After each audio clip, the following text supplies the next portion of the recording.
I never spent my last $12 without knowing exactly what I was buying. That morning in Pikeville, I knew. The man behind the counter hoped I did not. His name was Jasper Tull, and he had been the county assessor in Bledsoe County for longer than most of the roads had their proper names.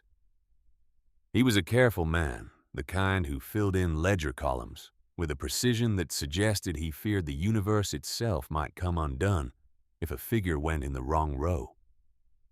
He had ink, the permanent color of storm clouds, worked so deep into the creases of his fingers that I suspected soap had long since surrendered to it.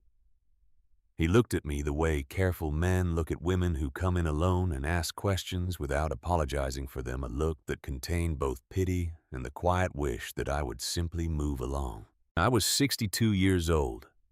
I had delivered more than 400 children into this world, set broken limbs in farmhouses where the nearest doctor was a full day's ride in good weather, and kept more people alive through hard winters with dried herbs and poultices than I could count on both hands 3 times over. I had buried my husband George 6 months before that morning, and I had watched the farm I had tended for 31 years go at auction to pay the debts he had never told me about while he was living to tell them. I walked into Jasper Tull's office with $12 folded into the pocket of my good coat and a piece of knowledge I had carried since I was 22 years old. I walked in knowing exactly what I intended to do with both. Tull ran his finger down columns of figures with the practiced solemnity of a man conducting a ritual he believed in less than he once had, until it stopped on a line he seemed almost ashamed to read aloud. He told me there was a lot at the eastern edge of Grassy Cove. 3 acres assessed at $9 untouched by any willing buyer for 5 full years. He set the ledger flat before saying the rest. And the rest was the part that cleared the room of its comfortable air, so to speak. It was the Blue Spring lot, he told me, and his voice dropped the way voices drop when a man speaks of something he has decided is beyond reasoning with. He described the spring the way people describe a thing they have made up their minds about long before they ever looked at it closely. The water ran blue, he said. Not the blue of sky on water, not the blue of deep river in summer, but wrong blue, mineral blue, the blue that meant copper or sulfur or something. The mountain had kept buried for a reason no living man had bothered to determine. A previous owner's cattle had refused to drink from it. Nothing cultivated would grow near it. 3 separate families had held the deed over the years, and each one had walked away without driving a single nail.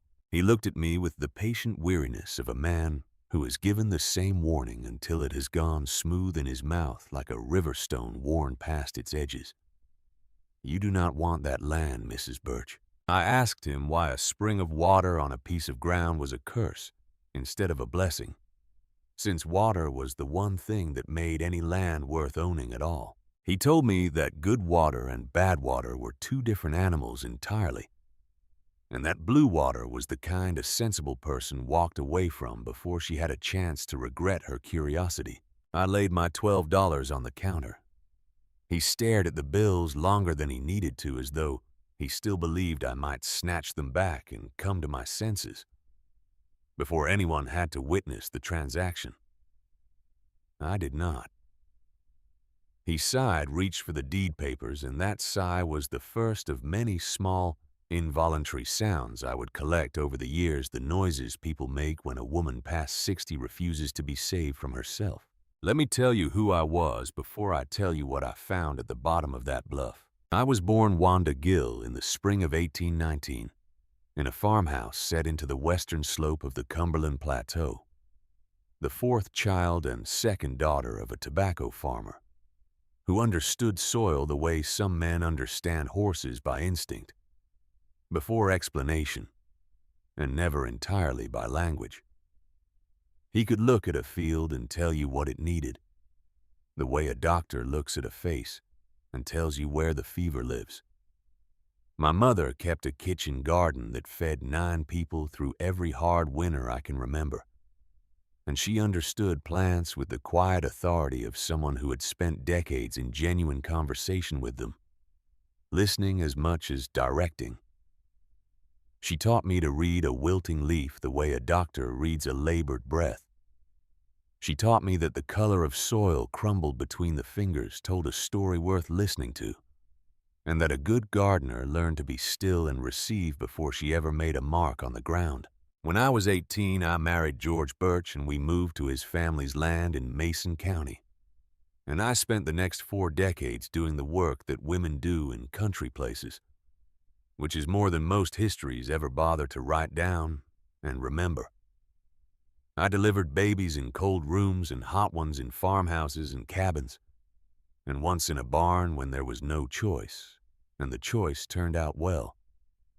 I set bones and drew out infections, and kept larders stocked with the tinctures and dried preparations that meant the difference in a winter between the family that came through and the one that did not. I kept a garden that people drove considerable miles to see. Not for the beauty of it, though, beauty was present, but because what I grew tasted different from what other gardens grew. More of itself, a neighbor woman told me once, searching for language that did not quite exist for the things she meant. Like the tomato remembered what a tomato was supposed to be before someone decided convenience mattered more than truth.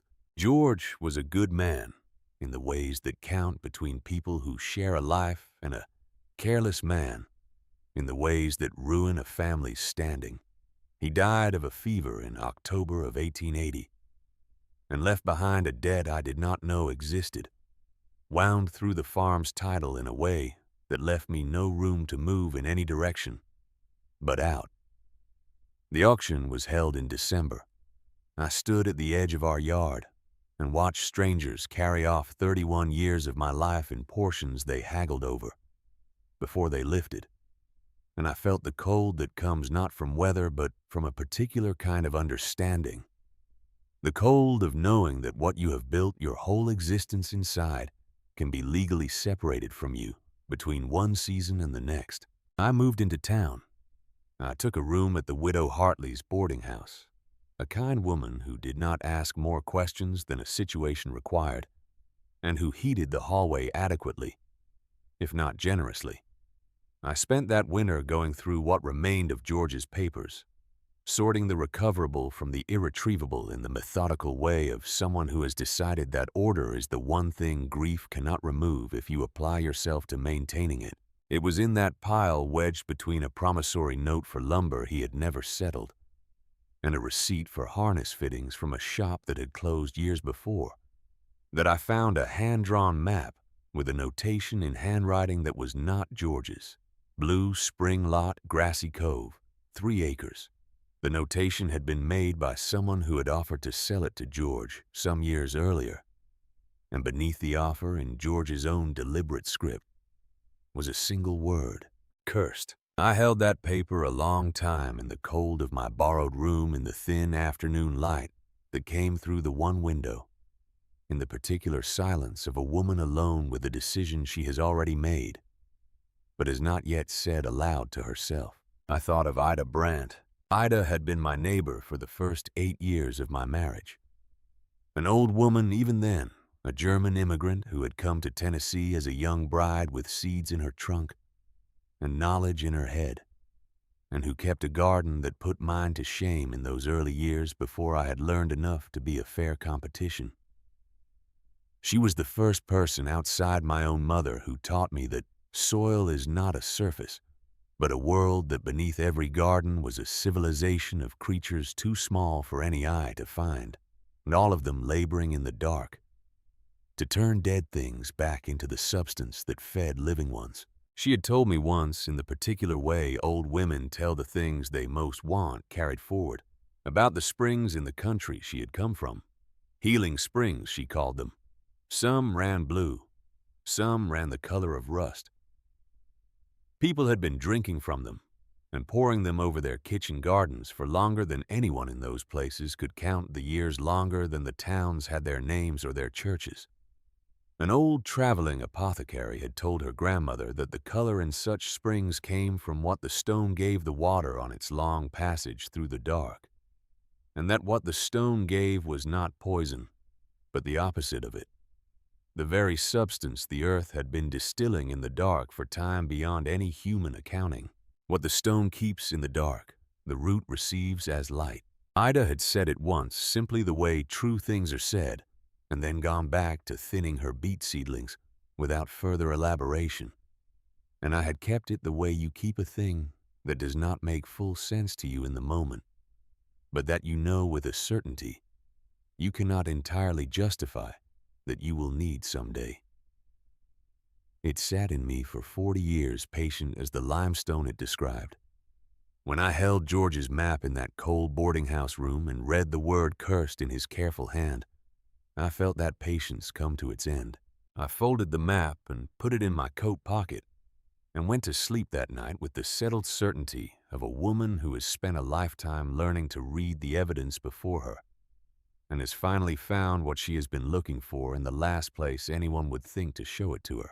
The walk from Pikeville to the eastern edge of Grassy Cove was 4 miles on a road that began as packed dirt and became something closer to a suggestion by the time it reached the back of the valley. Grassy Cove itself is a peculiar geography, a great bowl pressed into the plateau by forces older than the county that named it, ringed on every side by ridges that hold it apart from the surrounding country in a way that makes the place feel deliberate, as though someone made the decision long ago that this valley should be its own world and arranged the stone accordingly. The creek at the cove's low end does not run to any river you can follow on a published map. It simply disappears into the limestone, swallowed without ceremony the way the cove absorbs everything eventually. It was the second week of April 1881. The redbuds were finishing along the ridgeline, that particular purple pink that exists exactly long enough to make you believe the spring will be generous before the summer heat arrives to instruct you otherwise. I walked with my canvas bag over one shoulder and George's map in my coat pocket, and the $12 already spent in my thinking spent on the only thing remaining in my life that I both needed and could afford. My 3 acres lay at the eastern lip of the cove, where the flat valley floor ran up against a wall of pale limestone. The ground was mostly level, which was a mercy I had not expected when Jasper Tull described it. The soil was thin and stony, freckled with scrub grass, and the occasional cedar tree bent permanently sideways by the wind off the ridge, growing in the enduring attitude of something that has been losing a slow argument for decades and has made its peace with continuing to grow anyway. There was no cabin. There was no fence worth examining. There were only the remains of other people's decisions to give up a few fence posts, gone to rust at their bases, the ghost outline of what had been a hitching rail, and the absolute silence of land that has not been worked in enough years to have forgotten the sound of it. And then I saw the spring. It sat at the foot of the bluff where the water came pushing out of a crack in the limestone, with the patient, unhurried steadiness of something that had been doing exactly this since before there was a county to name it, or a fear to assign to it. The water pooled in a basin perhaps 10 feet across, and it was blue. I want to be careful here, because the word alone cannot carry the full weight of what I mean. It was not the blue of clear sky reflected in still water. It was not the blue of distance, the way far mountains shade toward blue in summer haze. It was blue the way a thing is blue when the earth itself has made it so.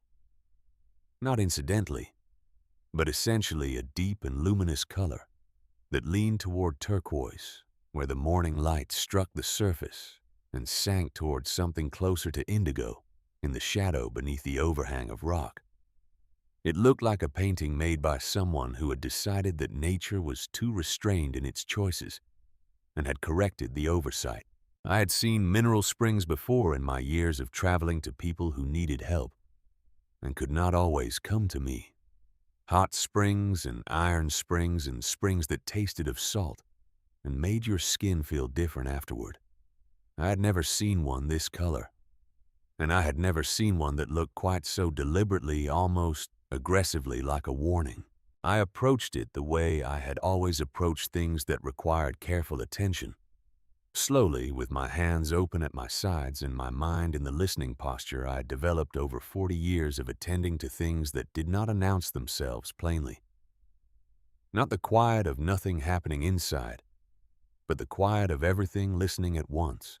I crouched at the rim and looked down through the water to the stones at the bottom, 6 feet at the deepest, and the blue was not sediment and not cloud. The water was clear all the way through, the kind of clarity that only very cold and very pure water achieves.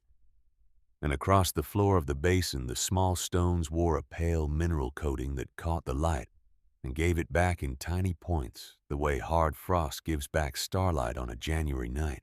I cupped my palms beneath the surface and brought the water to my face and breathed before I drank. There was no rotten egg smell of sulfur. There was no metal bite of copper. There was no bitterness of iron.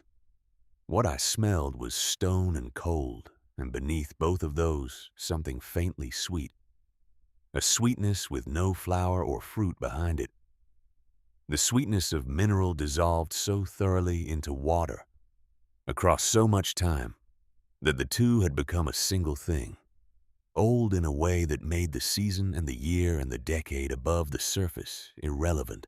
I did not need a voice from 40 years ago to tell me what to do next. My hands already knew. I drank. It was the coldest water that had ever passed my lips. Cold enough to ache in the back teeth, cold enough to pull the chest tight for one long breath before it released. And it was sweet. Not sugar sweet, not the heavy sweetness of molasses or honey, but the clean mineral sweetness that certain deep springs carry when they have been dissolving limestone and its contents for longer than any mind can hold in a single thought. The blue, whatever it was and wherever the stone had given it, had no flavor I could find.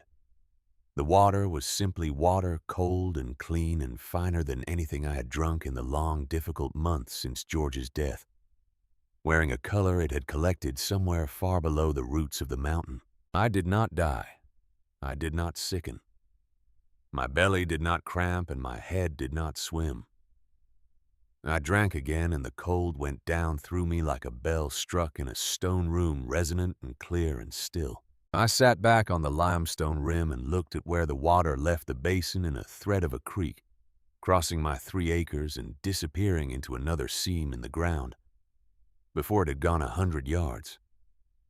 The cove reclaiming its water the way it reclaimed everything in the end. I rolled up my sleeves and went to work. The first 2 weeks I lived under a canvas tarp, weighted at its corners with limestone chunks sleeping on the ground, with the spring murmuring 12 feet away, a sound I came to love in those first nights, faster than I had expected to love anything again. I dug a fire pit by feel on the second evening and learned through experiment which of the dead cedar branches burned clean and which smoked in ways that made sleep difficult. I hauled water from the spring in a bucket that Jasper Tull had let me take from a pile behind the assessor's office, not out of kindness exactly, but out of the particular guilt of a man who knows he has failed to talk someone out of something they perhaps should have been talked out of. My hands blistered and then calloused. The skin on my face went tight with wind and sun in a way I had not felt since the younger decades of farm work.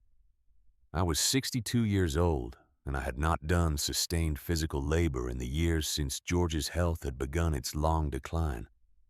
And there were mornings when I sat up under my canvas before first light and felt every decade I had lived in the joints of my fingers and the muscles across my lower back, and the particular weariness that is not the tiredness of a single day, but the accumulated weight of a life pressing down all at once in the vulnerable hours before dawn. But there was something underneath the soreness that was not soreness at all. It was the feeling I had not had since the day of the auction, the feeling of building, of putting something somewhere that would remain there the next morning and be added to the morning after that, of working land that was mine in a way no paper document could fully describe mine, because I was the one kneeling in it and learning its resistances and earning inch by inch and morning by morning the right to know what it would and what it would not give. I had brought one thing out of the boarding house that I had not brought from the farm, because it had not come from the farm. I had kept it through the auction in my coat pocket, wrapped in a square of muslin that had belonged to a baby who was now a grown woman with children of her own in Chattanooga. And it had survived the winter in that pocket, the way seeds survive winter in the ground, patient and closed and waiting for the conditions that would unlock them. It was a small paper twist of tomato seeds. They had come from the last summer I spent with Ida Brandt as a neighbor, the summer of 1850, saved from a variety she had grown for as long as she could remember. A great purple shouldered rib tomato, with a flavor so concentrated and individual that she saved its seed each autumn, the way people save letters from persons they love, because what the thing carried was worth the effort of preservation across time. Ida had pressed the paper into my hand the morning she left for Chattanooga to live with her daughter's family in the manner of someone making certain a message arrived at the address it was intended for. She had not spoken directly about the seeds. She had said only as though it were not the main point when it was entirely the main point that some things get better in difficult soil. I had grown those seeds every year for 31 years. Selecting the best fruit seed each autumn and carrying the line forward through seasons of drought and late frost and the ordinary adversity of farming. When the auction came, I had taken the seeds from the pantry before I took anything else, before the good dishes that had been a wedding gift, before the Bible with the family names in the front. The seeds went first into my coat pocket, and they stayed there through everything that followed until I had ground of my own to put them in. I planted that tomato on the 15th day. It was late in the season by any practical measure.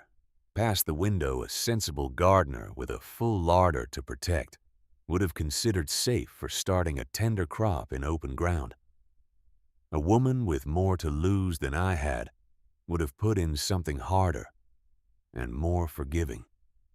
A hill of potatoes. A row of turnips that asked nothing of the soil but room. Practicality felt thin as excuses that day. I had carried those seeds across 31 years and through everything I had been through, and planting them anywhere but in my own ground felt like a betrayal of the only person besides my mother who had ever treated my knowledge as something worth having.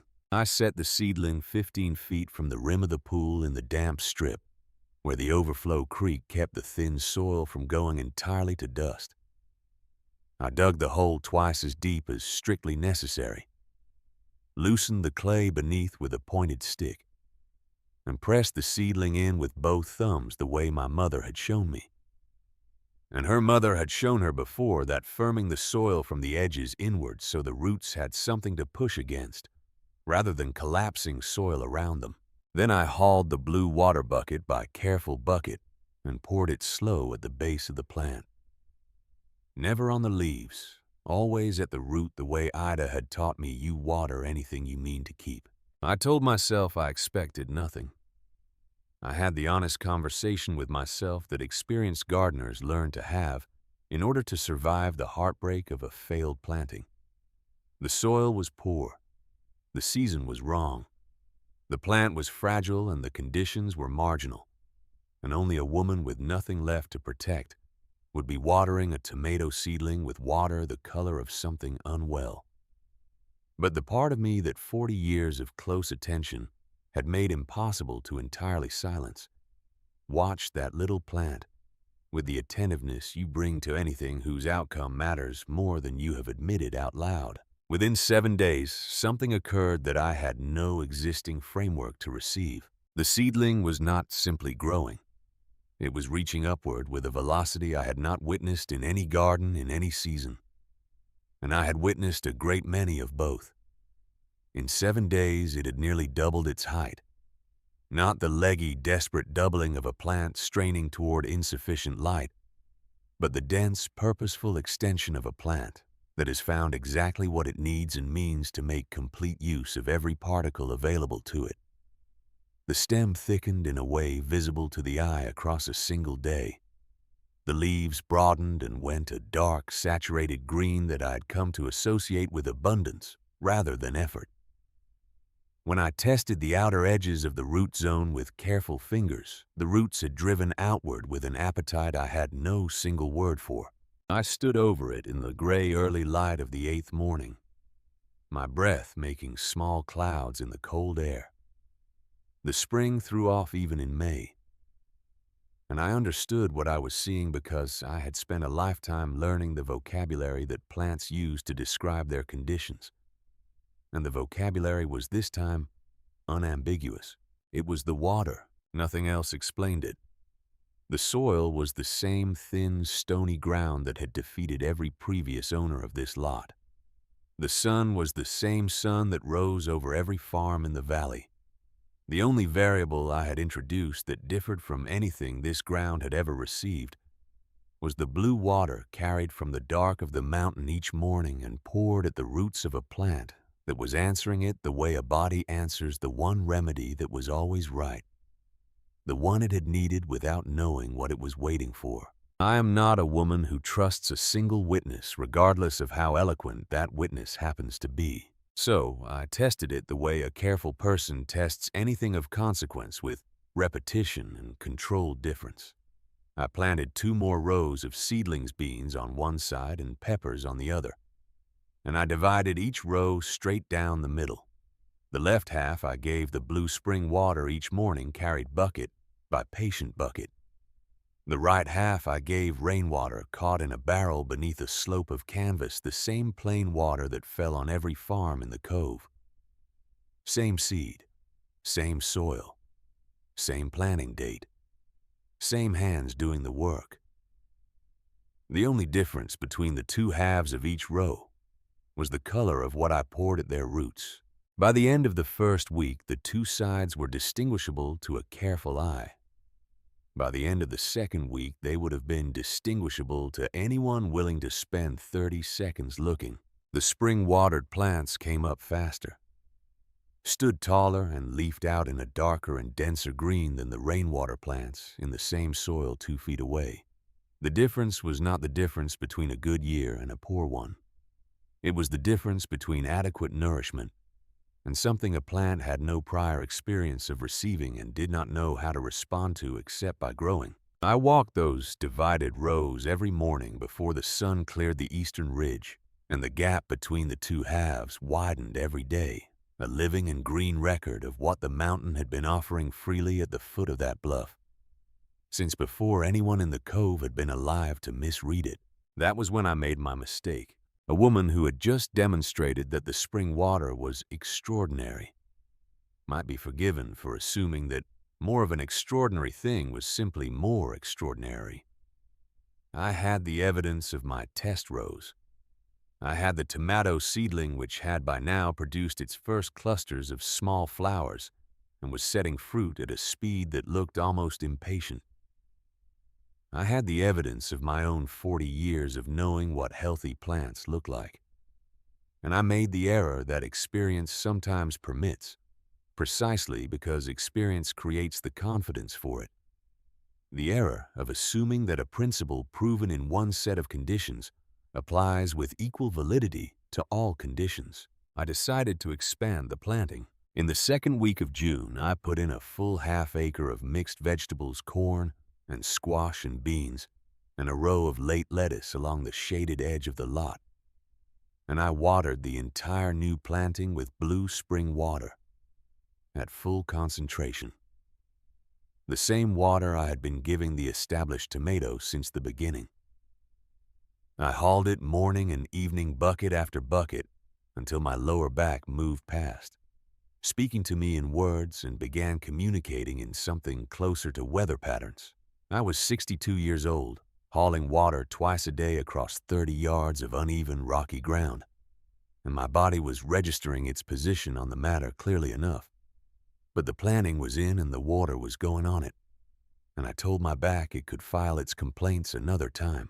On the 10th day after planting, I saw the first signs that something was wrong. The newly emerged seedlings had an appearance I did not immediately recognize from my experience, because it did not fit any of the failure patterns I knew well. Not the yellowing of nitrogen deficiency, not the wilting of inadequate moisture, not the mottled discoloration of fungal presence. When I carefully lifted one struggling bean seedling to examine the roots, what I found was browning at the outer tips, in a pattern that suggested not starvation but its precise opposite, something given in excess of the capacity to receive it. Something offered before the structures needed to use it had been built. The full-strength mineral water was burning the new root systems of seedlings that had not yet developed the depth or branching to handle what the established tomato with its stronger and more extensive root system had been absorbing and using from the beginning without difficulty. I was seating them at a banquet table before they had learned to swallow. The realization arrived with the sharpness particular to mistakes made from confidence rather than ignorance. Ignorance you can forgive yourself for, because you genuinely did not know. Confidence is harder to forgive because the knowing was supposed to protect you and did not. I pulled every struggling seedling and stood in the middle of my damaged planting with the June sun overhead, and made myself think rather than feel, which is harder than it sounds. When you are looking at 3 weeks of physical effort going gray at the edges, I began the methodical work of finding the right proportion. I replanted in small test batches, each batch receiving a different ratio of spring water to rainwater. 1 part spring to 1 part rain, 1 to 2, 1 to 3, 1 to 4. Watching each station with the same close attention I had brought to the original test rows. I kept notes in a small composition book with a pencil stub. Not because I intended to show them to anyone, but because written observation is more honest than memory. And I needed honesty with myself about what I was actually seeing rather than what I expected to see. 3 weeks of close watching gave me the answer with the clarity that good evidence tends toward when you are patient enough to let it speak for itself. For seedlings in their first 2 weeks in the ground, 1 part spring water to 3 parts rainwater was the working threshold. At that ratio, the mineral richness of the spring water was still present, and active carried into the soil in quantities the young root systems could receive and use without harm. Once a plant had been in the ground for 3 weeks or more and had developed a genuine root system, rather than a fragile first thread, it could handle the full spring water without damage and responded to it with the same dramatic growth. The original tomato had demonstrated from the first week. The original tomato seedling had come through unharmed because it had gone into the ground as an older and more developed transplant with a root system already substantial enough to handle full concentration. The new seedlings had not had that advantage, and I had not thought to account for the difference between them when I expanded. My confidence in the principle had outrun my attention to the particulars. I replanted the half-acre at the correct ratio for each stage of growth, and watched with the specific patience of a woman who has learned that a mistake fully understood is not a mistake waiting to be repeated. By late July, the half-acre was an argument I was winning past any doubt. The first great ripe tomato came in the last days of that month, a fruit that had grown to the size I had been working toward across 31 years of saving its seed and improving its line, a great ribbed purple-shouldered thing, heavy in both hands and warm from the sun. I sat on the rough step of my lean-to and bit into it, and the flavor that flooded my mouth was not simply the flavor of a good tomato. It was the flavor of what a tomato is when every condition has been met at once, when the soil and the water and the deep botanical memory of the seed are all speaking the same language, and the plant has been permitted to become entirely what it was shaped by generations to become. I laughed out loud. Alone on 3 acres of cursed ground, sitting on a roughed cedar step, with juice running warm down my wrist and chin. I laughed in a way I had not laughed since before George's illness began. Its long work on us both. It was not a simple laugh of contentment. It was the helpless laugh of a person whose understanding of what was possible has just been knocked sideways by the evidence of what is actual. The sound a body makes when the world turns out to be larger and stranger, and more generous than every authority in the vicinity swore it could be. The first person to see what I had done with that lot was a boy named Eli Whitfield, 13 years old, grandson of Amos Whitfield, who worked the bottom ground a mile to the west, and who was regarded throughout Grassy Cove as the most level-headed judge of agricultural matters the valley had produced in 2 generations. Eli had been working the base of the bluff with a single-shot rifle hunting squirrels in the cedars, moving with the quiet economy of boys who have learned that unnecessary sound costs them their quarry. And he came around a limestone outcropping and stopped as though he had walked into something solid that had no visible substance. What was in front of him was a thing no living person in Grassy Cove had ever seen on that particular piece of ground. Green. Not the gray green of scrub cedar making dew on thin, stony soil. Not the pale and apologetic green of grass, surviving rather than thriving. The deep, unapologetic, fat green of a garden in its full power. Tomato vines past his shoulder and staked heavy with fruit at every stage of development. Corn throwing up its tassels in the far rows. Bean plants climbing their poles with an ambition that suggested they had not been informed the season was running short. The boy stood with his rifle forgotten at his side, and his mouth working before any sound came out of it. He told me I had done something to the dirt. I told him I had not touched the dirt in any particular way. I had only given it water. He asked if I meant the blue water, and there was real fear in the question. The inherited fear of a child who has been warned off a thing since before he was old enough to understand what made it worth warning against. I told him yes, the blue water. He backed up half a step as though the abundance of the garden itself might carry whatever the blue water was catching. Eli Whitfield ran home and told his grandfather, and his grandfather told the man at the shared fence line, and the story moved through Grassy Cove the way fire moves through dry grass faster than any single person could carry. It carried instead on the collective breath of a community confronted with something that contradicted 100 years of settled certainty. 3 families made the walk to the back of the cove within the week. They came to see, not to buy or to help. They came to stand at the edge of my lot and shake their heads in the way of people confronted with evidence that contradicts something they have believed so long. They had stopped examining whether it deserved to be believed. Among them was Amos Whitfield himself, a tall man, iron-haired and unhurried, with hands that looked purpose-built for evaluating things broad and calloused and certain in their grip. His family had worked the cove since before Tennessee was a state in the full sense. His judgment on matters of soil and crops carried the weight that a doctor's judgment carries on matters of the body. He picked up one of my tomatoes and turned it in his hands, the way a careful man turns a thing he suspects is valuable but has not yet confirmed. He raised it to his mouth and bit. He chewed slowly, and then more slowly, and then he stopped chewing altogether and held the fruit out from his face and looked at it with an expression that moved through several territories I watched without commenting on.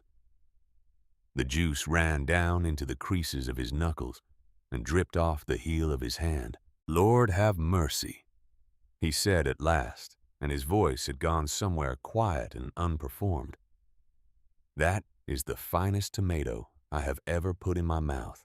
It was the first time a man of standing in that valley had told me I was right about anything. He said it with juice on his chin, and 100 years of his family's certainty cracking somewhere behind his eyes, in a place I could see from where I was standing, even though no one else in the yard could hear it happening. Abel Drummond came to me the same week. He was a small and weathered man, with the patience of someone who has spent decades paying attention to creatures that require it in large quantities. He kept hives on the mountain above the cove, and he had noticed something that none of his more earthbound neighbors had thought to remark upon. His bees had been finding my garden from 2 miles away, working my late blossoms with a sustained and focused energy he had not witnessed in 50 years of keeping them. He asked if he might bring a few hives down to the edge of the lot, where the bloom was densest. I told him a garden without bees was an argument nobody won, and he was welcome to bring what he needed. The honey those hives produced that autumn was different from anything Abel Drummond had jarred in his years of keeping. Deep amber going toward gold, thick enough to hold a spoon upright, carrying a floral complexity that seemed to contain every flower in my garden at once, with a clean mineral note beneath all of it that no one who tasted it could describe with precision, and no one could stop returning to. Abel called it blue honey, half joking at the name, but the name held the way true names hold, and the honey became something the cove whispered about in the way of things that exceed the vocabulary available to describe them.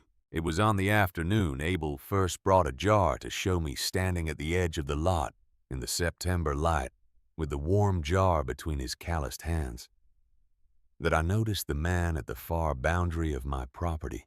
He was broad and well-fed, in a way no farmer in the cove was well-fed.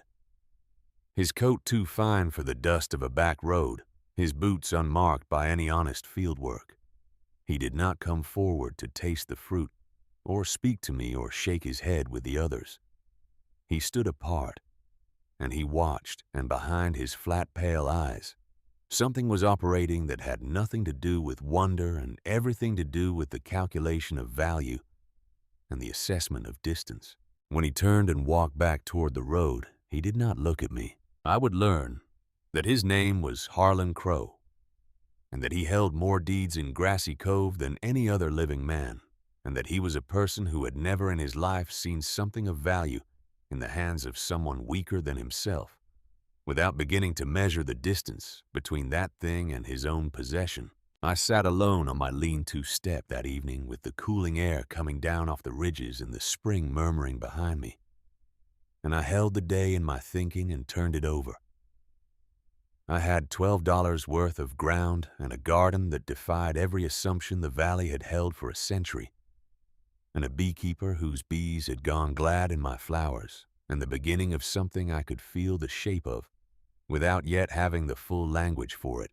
Somewhere on the road behind me, a man in fine boots was doing his own turning. But what he held in his mind was not what I held in mine. He wanted to own. I wanted to grow. And between those two intentions, across the years already beginning to approach, a whole reckoning would be made over a basin of blue water I had bought for $12 from a man who tried every way he knew to talk me out of spending them. I had spent 40 years knowing something this valley refused to believe. The valley was beginning to understand that it had been wrong. The spring went on pouring its blue water out of the limestone, without consulting anyone's opinion of it, indifferent to seasons and to fear, and to the 100 years of accumulated avoidance that had kept everyone else at a careful distance from its rim. It had been waiting with the patience that only stone and water together can sustain for someone who already knew what it was. I was that someone, and the knowing after 40 years of keeping it quietly in the way of things you carry alone had finally found the ground it needed to root. The autumn of that first full year brought more food than one woman could manage across 3 ordinary winters, and the surplus created the kind of problem I had not thought to plan for, which is the problem of abundance without a direction to send it. I loaded what I could onto a borrowed handcart and walked the long miles to the crossroads, where the main wagon road met the track leading to the high farms. Gerald Pratt kept the general store at that junction, a 2-room establishment with a long porch and a reputation for carrying what a family needed between trips to Pikeville. Pratt himself was a compact, watchful man in his early 40s, with the manner of someone who had decided early that the most profitable position in any situation was the one closest to the money without being the one taking the visible risk. He looked at my tomatoes the way a man looks at something he wants, but has decided in advance to appear indifferent to. He would not buy them outright. He allowed me to set them on his porch on consignment, taking a percentage of whatever sold, certain in his professional judgment that nothing would move in meaningful quantity. Or if it did, the price would not justify the porch space. By the second Saturday, the porch was cleared by noon. The families who had come to gawk at my impossible garden came back as paying customers. And they brought their neighbors, and those neighbors brought their households. And the word moving through the cove was not cursed anymore, but a simpler and more reliable word: good. The tomatoes were good. The peppers were good. The squash and beans and the late ears of corn were good in the way that makes a person stop mid-bite and reconsider what the word had meant before. Abel Drummond's blue honey sold alongside my produce, and the combination drew buyers from 2 valleys over by October. Pratt's certainty about what would sell curdled into something that looked in the right light, like a man reconsidering his prior estimates. I did not fault him for the recalculation. Greed, unlike certain other motivations, is at least straightforward about what it is after.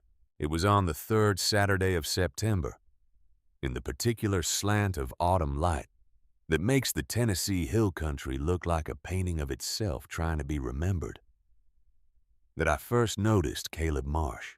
He was not the sort of man who announced his presence. He was tall and deliberate in the way of men whose working life has been spent around wood, who have absorbed through long practice the principle that the measurement you hurry past is the measurement that costs you everything later. He had the hands that came from such work, large and scarred and stained at the knuckles with whatever wood he had been working that week. He appeared to be somewhere around 64, widowed by the look of him, wearing the good coat a man puts on for a Saturday errand and no other occasion. He bought 1 tomato from the porch without examining it first, which told me he had either tasted one before or had made up his mind before he arrived. He stepped off the porch and stood at the edge of the yard in the way quiet people stand at the edge of any gathering present, but not participating, and he ate it there by himself. I was restacking my display when he looked up from the tomato, and I happened to look up at the same moment. The coincidence of attention that occurs between 2 people in proximity when neither is performing anything. He did not look away. Most people, when they find themselves caught looking, manage a polite withdrawal of their eyes into some other direction. Caleb Marsh did not do this. He held my gaze for the duration of 1 full breath with an expression that was not curiosity and was not the flat appraisal of someone pricing a thing. Then he tucked the stem into his coat pocket and walked back toward the road in the unhurried way of a man who knows where he is going and has decided the pace is his own business. I thought about it on the walk home and then set it aside because there was too much else requiring immediate attention. The most immediate was Harlan Crow. He came up my cow path on the 2nd morning of October, walking rather than arriving on horseback, which I registered as a deliberate choice intended to look like a neighborly visit rather than a formal approach. He had arranged his face into warmth for the occasion, the broad and well-fed face capable of it, the way faces are capable of arrangements that are not quite the same as feelings. His boots were still unmarked by any honest field. He had chosen a coat a degree plainer than the one he had worn the first time I saw him at the edge of my lot. Another deliberate choice. He introduced himself as a neighbor and expressed admiration for what I had done with a difficult piece of ground. He accepted the blue water I offered him and drank it without comment, which cost him something I could read plainly, because he had spent years believing it was poison, and the act of drinking required him to operate against that belief in front of me without admitting it. He moved toward his offer the way careful men move toward things they want and are not entirely certain they can take. He spoke about the difficulties facing a woman managing alone the wisdom of converting an asset at its highest point, rather than holding it through the uncertainty of coming seasons. He named a figure that made the interior of my chest go briefly cold, not from temptation, but from the clarity of understanding it brought the sudden, precise knowledge of exactly what he calculated this spring to be worth in his own reckoning. A man like Harlan Crow does not offer a fortune for 3 acres of stony ground, unless he has calculated already that the ground will return him 10 fortunes. Once the woman who does not understand what she is sitting on has been moved gently out of the way. I understood exactly what I was sitting on. I told him I had bought this ground with my last $12 and intended to be buried in it. I said it without heat because heat in that conversation would have been information freely given to someone who would have used it. He smiled in the way of men who believe a refusal is merely the beginning of a different kind of negotiation. He told me that a spring of water was a complex matter in mountain law, that questions of source and rightful ownership were not always as clear as a deed might suggest, that it was better to settle these things agreeably before they required other means of settlement. There was no threat in his voice, and that was the worst part of the encounter. The composed certainty of a man who had dismantled other people's holdings before and saw no reason this particular arrangement should conclude differently. I told him the deed was as sound in my hand as in his, that $12 was as lawful as any 1,000 he might offer, and that this property was not available at any price he was positioned to name. He tipped his hat with a courtesy that left a cold sensation behind. It turned and walked back down the cow path, and I understood with the clarity that a lifetime of reading human nature eventually produces that I had not seen the last of him. I had only seen the version of him he had believed would be sufficient. The rumor arrived before the second hard frost. It moved through Grassy Cove, the way bad news moves through small communities, faster than a single carrier could manage, with the particular velocity of something that has been given a helpful direction from behind. A child on a farm at the north end of the cove had taken ill after eating from a garden watered with the spring. A man's hogs had sickened. The blue water that grew the remarkable tomatoes was slow poison after all. And any family still buying the old widow's produce or pouring her water onto their kitchen beds was inviting consequences they would not understand until it was too late to reverse them. There was no ill child. I knew this the way you know things that would have reached you by now if they were real. In a valley this size, a sick child has a mother and a name and neighbors who appear with food and questions within the day. There were no dead hogs. There was no North Road family that could be located and spoken to. But a lie does not need to be true to work. Within one Saturday, the traffic at Pratt's porch was half what it had been. Within 2, it was a quarter.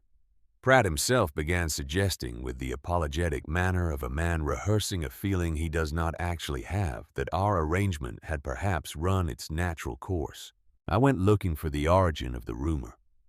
With the same patient attention I had brought to the failing seedlings earlier that season, I asked questions sideways rather than directly in the manner of someone whose curiosity appears casual. And what I assembled over the course of a week was a shape I had not expected to find. The story had not originated on any farm. It had come from Pratt's store itself, released into conversation from behind the counter. The way things are released when someone with access to a community's daily gathering point lets them fall deliberately in the right direction. And Pratt was Harlan Crow's brother-in-law. He had married Crow's younger sister 15 years before, and the relationship between the two men ran underneath the surface of their separate public roles. In the cove, the way underground water runs beneath limestone, invisible and connecting things that appear separate from above, Crow had not needed to spread a rumor himself. He had a man at the crossroads who would carry it in the ordinary course of keeping a store, and no one would think to trace the thread back to family, because family is the connection people are least likely to examine when they are looking for the source of something. I stood in my lean-to with this understanding and let it sit completely before I decided what to do with it. Then I loaded the cart. The following Saturday, I brought the finest produce my garden had given in 2 full years of working it. The great purple-shouldered tomatoes and peppers the color of late embers and squash that required both arms to carry comfortably. I set up not on Pratt's porch but in the road alongside it, which was public ground and required no arrangement with any man. I gave everything away. Not 1 cent changed hands.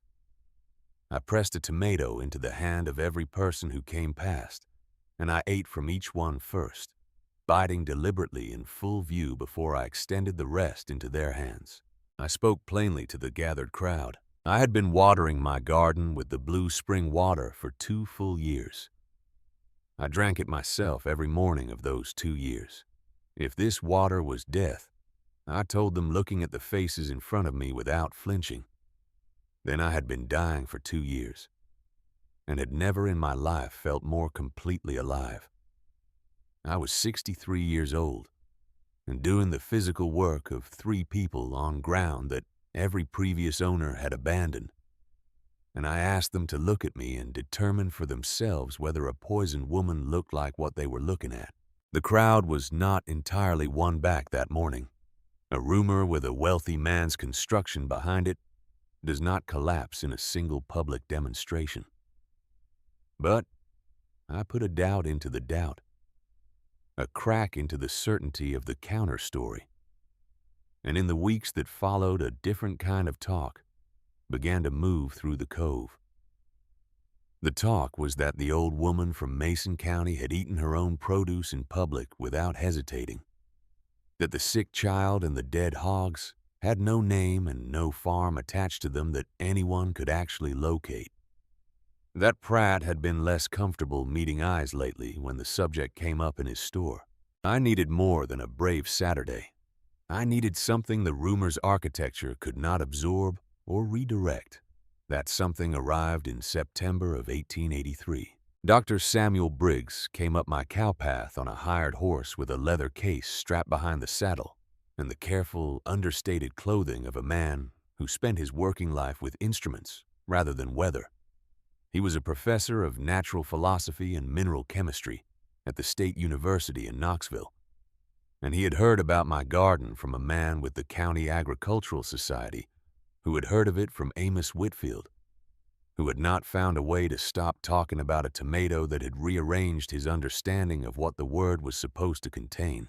Briggs introduced himself with none of the assessing quality I had learned to read in men who wanted something from me. His eyes moved across my garden with the particular restless attention of someone who has spent a life asking not what is occurring, but why. He asked whether he might examine the spring, the soil, and the fruit. He asked this with the careful courtesy of a man who understood that the permission was mine to give or withhold, which after 2 years of being told what I could not hold and had no right to keep was a consideration so unexpected that I had to take a small breath before I could answer him. He spent 3 days on my land. On the second afternoon, I watched him uncap a small glass vial and hold it above the surface of the pool and allow 3 drops to fall into the water. The drops spread outward from where they struck. The color that bloomed from that point was orange, not an ambiguous or faint orange. A clean, fully saturated orange, the color a chemist recognizes as the signature of a specific substance present in a concentration that requires no hedging. Briggs went still. He did not speak. He did not reach for his notebook. He did not prepare another test or move to another instrument. He stood at the rim of that pool with the empty vial in one hand and watched the orange fade slowly back into the blue. And for a full minute he was absent from the ordinary world in the way of a person whose understanding has just been required to make room for something it had not previously accommodated. Then he sat down. Not on the flat rock at the pool's edge. He sat directly onto the ground with his leather case still on his shoulder, as though the decision had been made by his legs independently of the rest of him. He told me he had been testing mineral springs across 6 states over the course of 20 years as part of a long-term study of natural water chemistry and its relationship to agricultural productivity. He had measured springs with elevated calcium, springs with unusual iron concentrations, springs identified by other researchers as potentially beneficial for irrigation. He had never seen a balance like this, not once in 20 years of looking. I stood beside the pool and said nothing because it was not a moment for words. It was a moment for allowing a truth that had been waiting a very long time to be formally acknowledged to receive the silence it had earned. What Briggs found across 3 full days of measurement was this. The water rising through the limestone crack carried a profile of dissolved minerals that no farmer alive could have deliberately assembled in a single preparation. Calcium and potassium and phosphorus and iron, and a catalog of trace elements besides, held in a proportion so well matched to what plants need at their roots that a deliberate formulation by an agricultural chemist would have aspired to approach it rather than improve upon it. The water had traveled miles through some of the richest limestone in the region, dissolving the mineral substance of the mountain at every foot of the passage, arriving at the surface loaded with nourishment that would have cost a careful man a significant sum to spread across a single acre by hand. The blue came from a mineral compound called vivianite, an iron phosphate that forms in deep airless limestone and dissolves into moving water at low but consistent concentrations. At the levels present in my spring, it was entirely harmless to any living creature that consumed it. It was also the mineral most directly responsible for the extraordinary phosphorus content that had been driving the growth I had observed since the first week. The color that had terrified 100 years of sensible people was the signature of the very thing that made the water extraordinary. He asked whether he might submit a formal account to the learned societies, and whether I had any objection to my name appearing in it. I told him I had no objection whatsoever to the truth being set down in permanent record, with my name attached to it. What I did not anticipate was how quickly Crow would move to use Briggs' visit before Briggs had completed his work. The professor had barely cleared the valley when a new story began moving through the cove, more sophisticated than dead hogs and sick children, because it wore borrowed scientific authority rather than plain rumor clothing. The university professor the story went had confirmed the spring's danger. His instruments had detected harmful substances. A formal petition was being prepared to restrict the sale of spring water and spring-watered produce until independent study could be conducted. None of this was true. Briggs had said none of it and found none of it. But Crow had learned the man's name and institution, and the fact of his visit, and he had built a false structure around those true facts. The oldest variety of lie because it borrows its plausibility from the very thing it is designed to invert. Briggs rode back to Knoxville with his samples and his notebooks and his orange-stained vial, promising to write when his analysis was complete. I watched him go down the cowpath and felt the particular exposed sensation of a woman who is committed to a truth that is still being assembled and cannot yet speak on its own behalf. I went back to work. The cold arrived early that year. A hard frost 2 weeks before the almanac suggested it had reasonable grounds to appear. I had been expanding my winter, growing with increasing ambition, encouraged by the spring water's stable temperature, to push the season further than mountain farmers in the cove thought worth attempting. I had built cold frames along the south-facing base of the limestone bluff, wooden boxes topped with salvaged glass, angled to catch the winter sun, holding lettuces and spinach and late kale. The frames represented 2 solid weeks of labor and more sustained physical effort than my hands and back had been asked for in some years. The frost came in the night harder than the ground could absorb at once. When I came out in the early morning, the frames had collapsed. The wooden walls had warped and split as the mineral-rich soil inside froze and expanded in a pattern distinct from ordinary ground, holding its moisture longer because of its composition, and releasing it with damaging force when the temperature dropped past the threshold. The glass was broken on 2 of the 5 frames. 3 weeks of lettuces and spinach lay black and flat in the gray light. I stood looking at it for a long time. I was 64 years old, The joints of my hands had been carrying an ache since the first cool weather. A deepening ache that was not new but had sharpened over the previous year in the way of things that have decided to be permanent. That morning, the cold was sitting in those joints the way cold settles into a stone wall. Not at the surface, but throughout. I stood before the broken frames and the blackened lettuces and the broken glass, and allowed myself to feel in my body what I had not allowed myself to feel in my thinking, the plain fact of how much this was costing. Then I went for the tools. I worked through that day and into the following one, tearing out the broken frames and rebuilding from scavenged cedar and new poles cut at the bluff. My hands locked and released in the cold that particular conversation between cold weather and a certain kind of body at a certain age. I worked through the locking and releasing, fitting each joint of the rebuilt frames with deliberate care, because rushing in that cold with those hands produced errors that cost more time than the rushing saved. On the second night, crouched in the dark with a lantern propped against the limestone, my breath making clouds in its light, I noticed the spring. It was running its channel at the same temperature it always maintained regardless of the air above or the season or the frost that had destroyed my frames and settled into the joints of my hands. The spring water held at a stable temperature throughout the year, cold but never at freezing the depth of the limestone, ensuring a consistency that the surface world did not offer. The realization did not arrive as a question. It arrived as a clarity that comes after sufficient time spent cold and tired and honest with oneself about a problem. What if the water itself was the protection? I redirected the channel. Instead of carrying the spring water away from the bluff at right angles toward the garden beds, I cut new shallow courses along the outer perimeter of each rebuilt frame, letting the water flow continuously along the outside of the wooden walls, before rejoining the main channel farther downstream.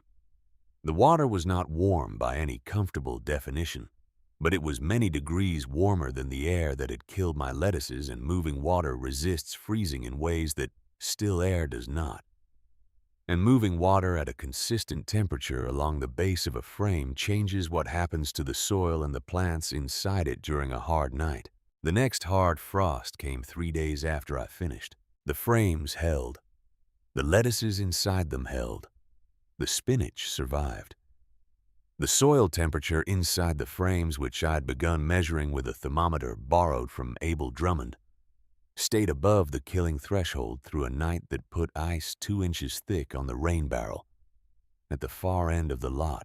I sat in the early morning after that frost on the limestone beside my frames in the cold, with the spring running its thin protective channel along their bases, and the lettuces green inside them, and I felt the particular satisfaction of a problem solved correctly. It is a satisfaction that does not diminish with age. In my experience, it intensifies because age teaches you how rarely it occurs and how much it costs to arrive at it. That technique became the first lesson of the Saturday classes I began holding at the lot in the spring of 1884. The legal papers arrived in November of 1883, delivered by a constable who looked genuinely uncomfortable on my property, which I noted as a point in his favor and an accurate indicator of what he was carrying. Harlan Crow had filed a claim of ownership to the spring.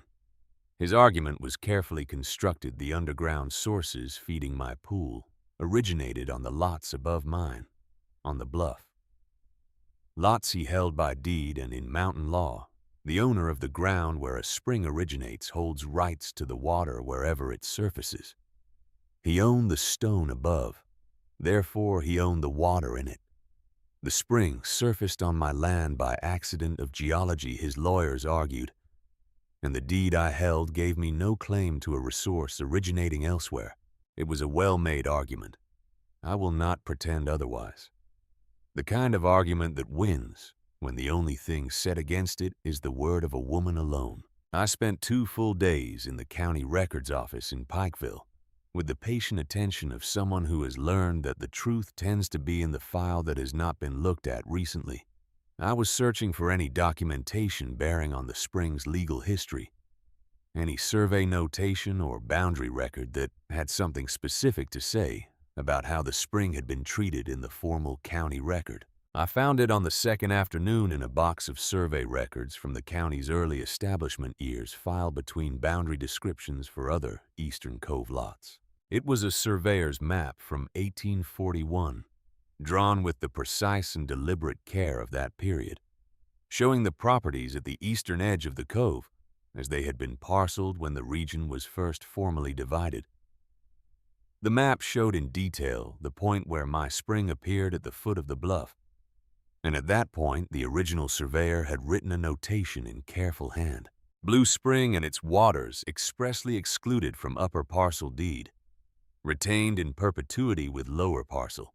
The man who divided these lots in 1841 had known the spring existed. He had made a deliberate legal decision to ensure that whoever held the lower lot held the spring itself, not merely the surface it happened to break through, but the spring by explicit and formal intention.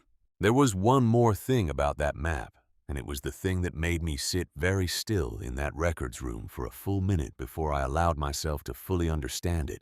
The map appeared in the county records as part of the exhibit package that Crow's own lawyers had submitted to the court when they filed his claim. They had gathered every survey document related to the Eastern Cove lots to establish ownership history, and they had included this 1841 map in the submission without reading the notation at the spring location carefully enough to understand what it said. Harlan Crow had delivered the instrument of his own legal undoing to the courthouse himself. He had simply not read what was in the bundle he was carrying. I carried a copy of that map out of the records room. Dr. Briggs' completed letter had been waiting at the post office for me since the previous week. I sat with both documents on the table in my lean-to and spent a deliberate hour reading and rereading them. Not because I needed to understand them better, but because I wanted to understand them completely before I read them aloud to other people in a formal setting. The trial was held on a Thursday morning in February of 1884 in the Bledsoe County Courthouse in Pikeville, a building that carried in its bones the particular serious density of a place where consequential decisions have been made over a long period of time. It was packed. Farmers and their families from across the cove had come to see which direction the weight would fall. Crow arrived with his hired attorney and a retained surveyor and a collection of documents going back 20 years. He sat at his table with the composed ease of a man who has bought enough outcomes to recognize the feeling of one approaching from the expected direction. I arrived with no lawyer because I could not afford one. I arrived with the letter from Dr. Samuel Briggs of the State University, and I arrived with the 1841 survey map from the county's own records, the map that Crow's own lawyers had filed with the court, without understanding what the notation on it meant. The hired attorney spoke first and at considerable length. He built the argument stone by stone in the practiced manner of someone paid to make one position sound like the only position that honesty would permit. He spoke about mountain water law and the doctrine of source ownership and the precedents supporting his client's position. He spoke well. I listened to all of it without letting my expression change, because expression is information, and I was not giving information away in that room. When my turn came, I did not argue law. I was not a lawyer and would not pretend to be one. I rose and asked the court's leave to read a letter from a professor of mineral chemistry at the State University, and I watched Harlan Crow go very still at his table, because he understood in that moment that the scientific authority he had tried to borrow and use against me had completed its work and was now standing in the room facing the opposite direction from the one he had pointed it toward. I read Briggs's account into the silence of that courtroom. The Vivianite and its harmlessness, the dissolved minerals and their extraordinary profile, the miles of limestone passage, the 20 years of comparison against every other spring the professor had measured, and the conclusion in Briggs's measured language, the most nutrient-rich natural irrigation water he had measured in a professional career, spent measuring such things. I read the section where Briggs addressed the question of underground sources in limestone country and stated plainly that subterranean passages in karst geology cannot be traced by any instrument a surveyor carries, and that the spring belonged in every meaningful sense to the ground in which it surfaced. Then I set down the letter and picked up the 1841 map. I placed it before the judge and pointed to the notation in the original surveyor's hand, written 43 years earlier in ink old, but entirely legible, by a man who had stood on that ground and made a legal decision that had outlasted his own name in the county's memory. I told the court that this document had been filed by the plaintiff's own attorneys as part of their exhibit package. I suggested the court examine the notation with some attention. The hired attorney rose to object. He had run out of the material that makes an objection hold, and it dissolved in the air between his table and the bench. The judge took the map in his own hands and read it. He read the letter from Briggs a second time. He set both documents side by side before him and looked at them for a time that stretched long enough for the room to arrive at the particular silence of a crowd waiting for a weight to settle on one side or the other of a balance. He ruled that afternoon in the plain and unhurried manner of a mountain man who has weighed two things and found one of them heavier. He ruled that a spring surfacing on a lawfully held lot belonged to the holder of that lot. He ruled that the 1841 survey notation was a binding legal instrument establishing the spring's attachment to the lower parcel, and that no subsequent deed affecting the upper lots could override a provision so explicitly and formally made. He ruled that the blue spring of Grassy Cove and all waters arising from it were the lawful property of Wanda Birch. He spoke my name in that room, before the assembled cove, against the wealthiest man in 3 counties. And I heard it land the way true things land, without flourish, without the need for additional weight, simply and with the finality of something that has been a long time arriving at the place it belonged. Crow left the courtroom without looking at me. The composed ease was gone, replaced by something rigid and controlled that I recognized as the fury of a man who has arranged the world to produce a particular outcome and found his arrangement declined. I knew his fury was not concluded, but I had won. The cove had watched me win. The woman they had warned off the cursed lot had walked into a courthouse with 2 pieces of paper and walked out still owning her water. There was one face in that courtroom I had not expected. Near the back in the last row stood Caleb Marsh, still wearing the good coat he reserved for Saturday errands. He had come to Pikeville on his own with no word from me and no warrant I had given him. And he had stood at the back of that room and watched a woman he had seen eat tomatoes alone in a public road stand up before a judge with nothing but the truth and the truth's documents and prevail. When I caught his eye across the room, he did not look away. He held my gaze and nodded once, the particular nod of someone marking not a small or ordinary thing, but a true one. Then the departing crowd moved between us, and he was gone. And I walked out of that courthouse alone into the February cold, with my letter and my map and my ruling in my hands. Alone was how I had arrived at most of the important days of my life. It had stopped being frightening some considerable time before. On that afternoon, walking out of the Bledsoe County Courthouse with the wind off the ridge cutting through my coat and the deed to the Blue Spring in my possession, beyond anyone's further argument, it felt like something closer to the right condition for the moment than company would have been.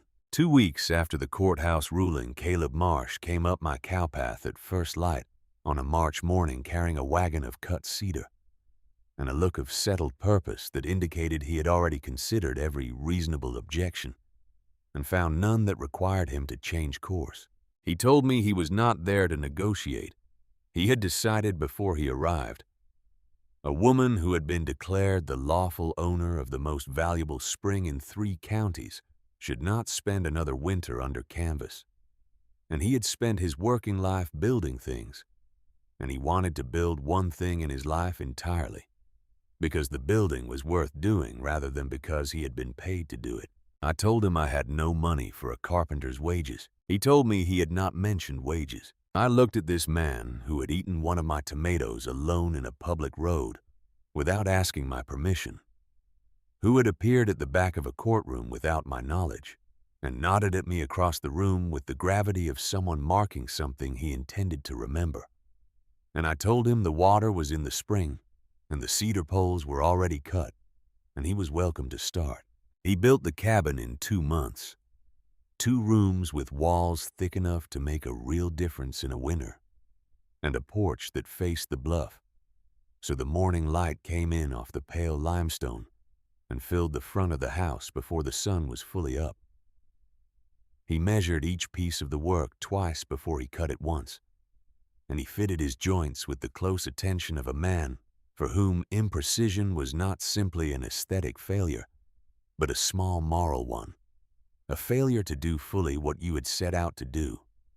He spoke very little while he worked and said everything necessary through the quality of what he made. On the day the roof went on, I brought him water from the spring at midday. The blue water in the tin cup I used myself each morning. He took it and looked at it a moment, the way a person regards something whose reputation has arrived before it. And then he knelt at the rim of the pool in the posture I had knelt in 3 years before. And he drank. He was quiet for a long while, looking into the blue. Some things are too lovely to keep in the dark, he said finally, and his voice was the voice he used when he was not arranging himself for company. The plain voice of a man in his own thinking. The cove kept this in the dark 100 years. I will not do it for one more day. He built the spring house the following spring in the 3rd month after we married, raised over the pool itself with walls of fitted limestone, quarried from the bluff, and a roof of salvaged glass panels set at an angle to catch the southern light.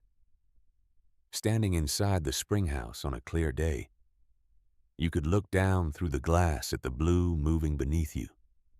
In the pool, the way light moves in clear, shallow water, when the sun finds the right angle, that particular wavering luminescence that makes the ground beneath your feet feel animate and permanent at the same time. It became the thing people came to remember most about our property, the little stone building where you could stand over the mountain's gift and watch it glow blue beneath your feet, where what the limestone had been keeping in the dark for a century came up into the light through a crack in the rock and showed itself to anyone willing to look. We were married in the early summer of 1884. A small gathering at the crossroads with Amos Whitfield as witness and Abel Drummond's bees working the clover in the field across the road. I became Wanda Birch Marsh, a name with a man folded carefully into it, and I was 65 years old, and what I felt at that crossroads was not what I had felt at 18, which was partly innocence and partly the honest ignorance of someone who does not yet know what she is agreeing to. What I felt at 65 was the specific solidity of a choice made with complete knowledge of its weight and the deliberate decision to take it on anyway. Caleb extended the channel system through the following seasons with the same patient care he brought to everything, quarrying the limestone from the bluff and fitting the courses without mortar so true to level and grade that the water found its way through them without losing a drop to seepage or pooling. He found in the work of the channel courses the same satisfaction I found in a well-tended row, the satisfaction of understanding a natural process well enough to give it a more useful direction without forcing it against its own nature. The Saturday classes grew through 1885 and into 1886 until they were not classes in any formal sense, but a weekly practice, a gathering of people who came because what was being taught was worth knowing and was not available anywhere else for any price. Families drove and walked from distances that surprised me in the early years. I taught everything I knew, which was everything Ida Brandt had given me, added to everything 40 years of paying close attention had taught me on top of that. The spring water techniques in full detail, the rotation of crops through the beds, The composting of kitchen and garden waste into the dark amendment that took dead things and transformed them into what fed living ones. The cold frame insulation method that extended the growing season past what the almanac considered possible. The dilution ratios for different stages of plant development. All of it given freely, given completely. I charged nothing. This was not a strategic choice about market positioning. It was the only arrangement that felt honest. Ida Brandt had given me her knowledge without a cent changing hands, in the way of someone who understood that knowledge kept to a single person dies with that person, and knowledge given away multiplies in ways the giver will never live long enough to fully witness. I owed the same debt in the same direction, and the only honest way to pay it was without keeping an account of what it cost me. Harlan Crow watched from the distance he had retreated to after the courthouse. His hold on the cove had been loosening since the verdict, loosening the way authority loses its grip when the thing that sustained it, the belief that it cannot be successfully opposed, has been publicly and permanently disproven. Farmers who had spoken his name quietly now spoke it at ordinary volume. Renters who had paid on time out of fear now paid when it suited them and offered reasonable explanations rather than apologies. He had lost the spring and he had lost the reputation for invulnerability that mattered to a man like him more than any individual piece of property. But he had not stopped moving. The drought arrived in the summer of 1887. Without the usual warning signs, the creek levels dropping faster than the dry season alone explained the wells on the high farms going down past the reach of the bucket by the end of July. The corn on the ridge farms tasseled early. The gesture of a plant that has decided to seed before it dies, to make that one final effort toward continuation before the moisture runs entirely out. The thin soil cracked, and the old fear came back into the cove. Not the fear of blue water, but the older and more fundamental fear of what happens when the rains stop and the food stores run thin and winter approaches with less than what is needed to reach the other side of it. My spring did not fail. It poured its blue water out of the crack in the limestone at the same rate it always had, drawing from a source so deep in the rock that no drought measured in seasons could reach it. The garden around the pool stayed green, while the farms on the valley floor went brown and brittle. The tomatoes ripened. The beans produced. The corn grew to its full height, fed by water that the drought above the surface had no access to. I understood what this meant before Caleb said it, and he said it quietly one evening in the second week of July, standing at the edge of the garden, looking out at the surrounding valley. He told me I was holding the difference between a hard winter and a deadly one for every family in the cove. I already knew. I had been knowing it for 2 weeks. I could have sold the water at the price desperation would pay. That price would have been considerable. By August of a second drought year, it would have been very nearly anything I chose to name. Instead, I filled jugs until my arms would not close properly. And then I rested and filled more. And I lined them at the crossroads without a price attached to any of them. I gave away seedlings already a foot tall, and thick stems started in the spring-watered beds. I held additional sessions of the Saturday classes through the week for families who could not make the regular walk. Among the families who came to the crossroads that first drought summer was Martha Evers, a widow of 40 with 3 children. The oldest was a girl named Pearl, 12 years old, with the particular focused attentiveness of a child who has understood early that her family's circumstances require her to learn things at a rate that children in easier situations do not need to match. Martha arrived with the specific dignity of a woman who needs help and has decided to receive it without manufacturing shame about the need, which is one of the harder things to do and one of the more necessary. She took the jugs and the seedlings and asked careful questions about the spring water technique and wrote the answers in a small book she carried. Pearl stood beside her mother and listened to everything. The second drought year was harder than the first. By June, the high farm wells had failed entirely. Families who had managed the first dry year by careful rationing came to the crossroads with less than they had brought before, and the calculations for the coming winter were visible on every face. Pearl came to help fill the jugs, and I told her the buckets were at the channel, and she should work from left to right. She worked from left to right, without complaint, and at the end asked if she could come back the following week. I told her the path was the same every week and the work would be waiting.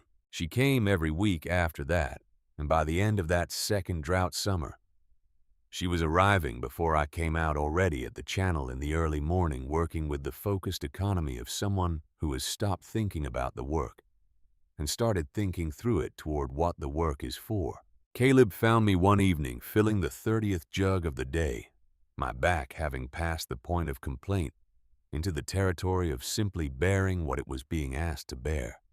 He stood and watched me fill the 31st, and then knelt beside me and took the next bucket from my hands and began filling himself.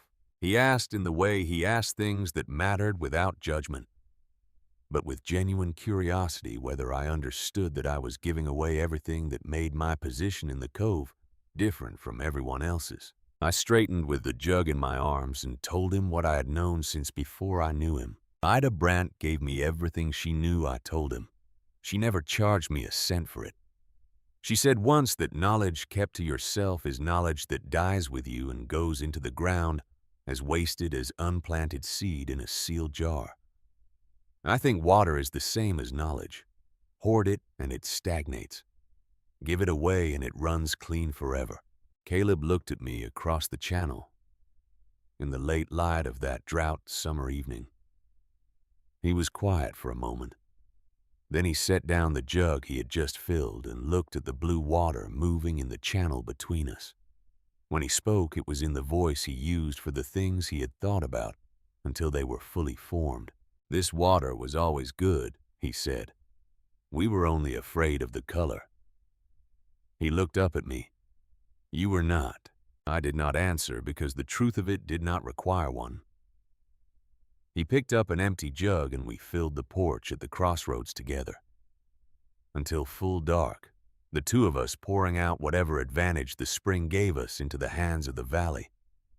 And we came home in the dark to a table that was never empty, because the spring that fed our neighbors also fed our own ground. And what you give from genuine abundance does not diminish the abundance. When the rains came back, the cove did not forget what had happened during the years they were absent. In communities as small and long-memoried as Grassy Cove, what a person does in the hard years is what they are, not what they claim to believe, not what they were seen doing in the easy years when generosity cost nothing because the cost is not real. What you did when the wells were dry and the price of water was everything a family needed for the coming winter. That is the ledger people read when they are assessing what someone is worth to the community they share. What I had done was give it away. Harlan Crow had watched me do it. And he had understood in the watching that the leverage he had intended to use against me had shifted to the other side of the fulcrum while he was focused on the drought. He made one final attempt, and it was the most sophisticated thing he attempted in all the years of trying. In the spring of 1889, he went to the County Board of Commissioners with a petition, prepared by a hired legal mind over the winter. The petition argued that the Blue Spring had demonstrated during the drought years that it constituted an essential resource for the public welfare of the valley, and that resources of this nature, whose benefit extended beyond any single holder to the entire community, ought to be administered by the county as a public utility subject to county oversight and distribution management. It did not argue against my ownership directly. It offered instead to reframe the spring as a resource that had transcended individual ownership through its demonstrated public importance. He held influence over 2 of the 3 county commissioners. He had counted the votes before he filed. What he had not done was check the county clerk's filing records from the previous autumn. 6 months before his petition arrived at the county board in the fall of 1888, At the end of the second drought year, I had filed the formation documents for the Grassy Cove Water Cooperative with the county clerk. The cooperative was a formal legal entity under the applicable Tennessee statutes, with 23 founding member families from across the valley. The spring and its water had been conveyed to the cooperative by deed, and the cooperative held the property in collective title, with the founding members and their successors in interest as joint beneficiaries. The spring was no longer solely my private property when Crow's petition arrived. It was the collective property of 23 families held in a legal structure that had been on the county record for 6 months.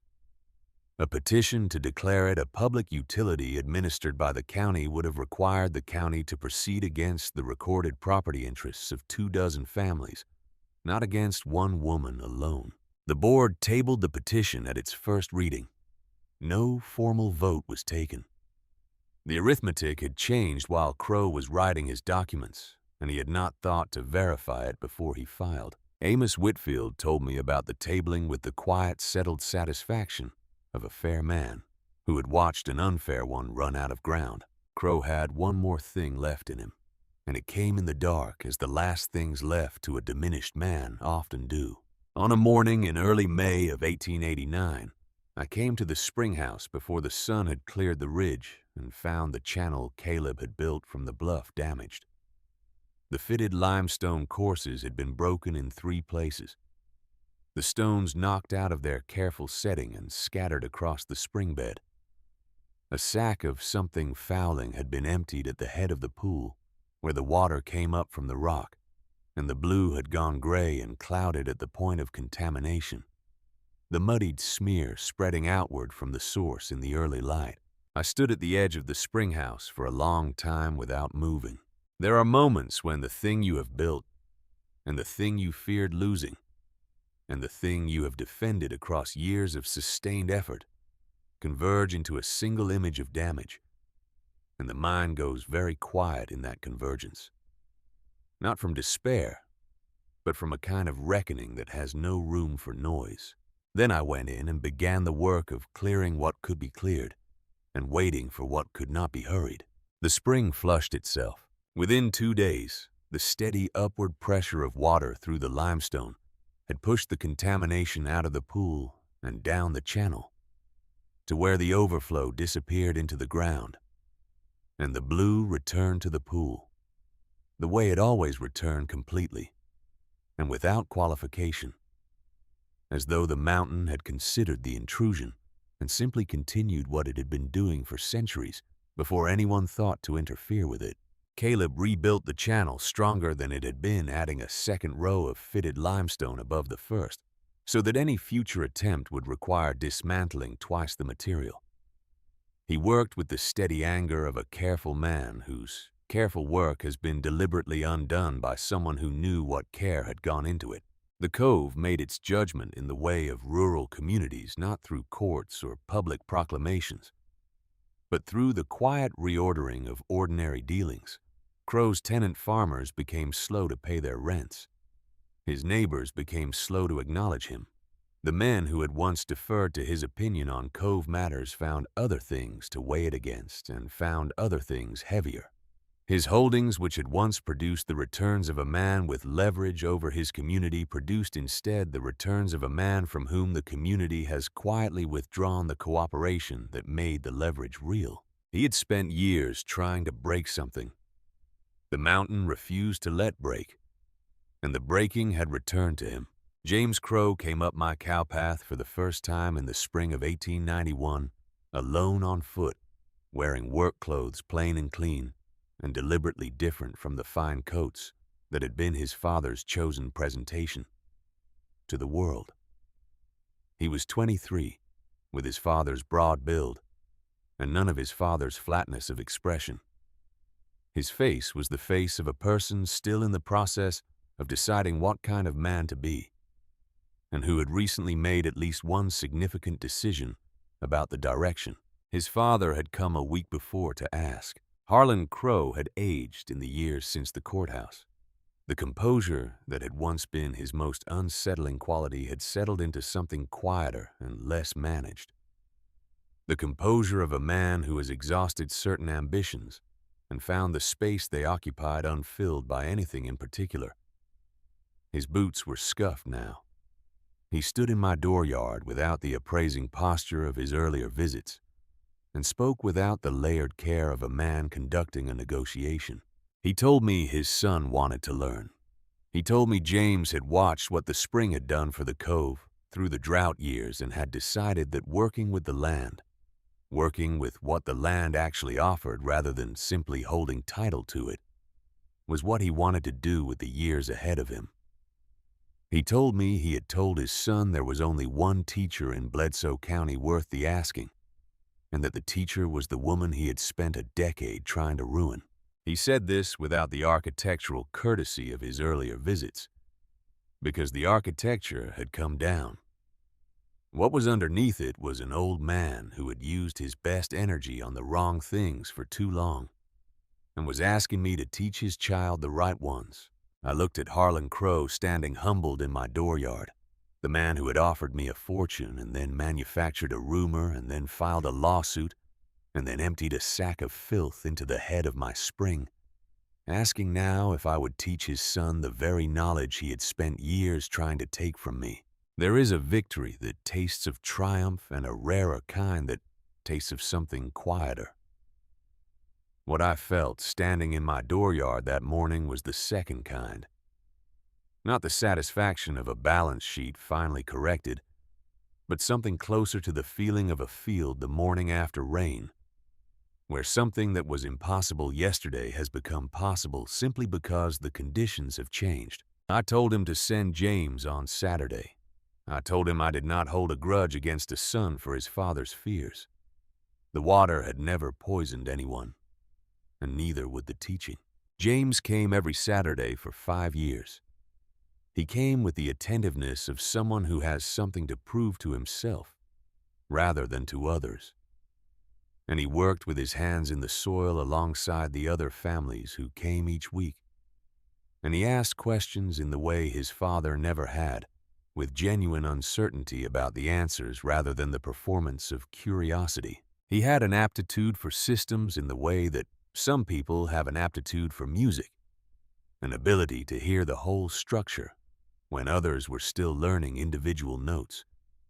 He looked at the spring and the channel, and the cooperative and the distribution of water to the member farms, and thought about it the way an engineer thinks, as a question of how to move something valuable from where it is to where it needs to be as efficiently and completely as possible. He began sketching in the margins of his notes during sessions, small drawings of pipe layouts and junction configurations and calculations for gradient and pressure, working out what it would take to carry the spring water, not just through the hand-cut channels on my 3 acres, but through a network of buried pipe to the member farms across the valley, so that the water that had saved the cove in the drought years would be available to every member farm without requiring anyone to walk to the crossroads with a borrowed bucket.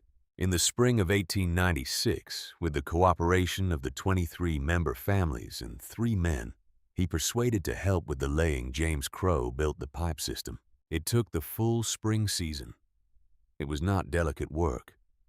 It required the digging of trenches in ground that had not been opened before, and there were days of hard, muddy labor that tested the willingness of everyone involved.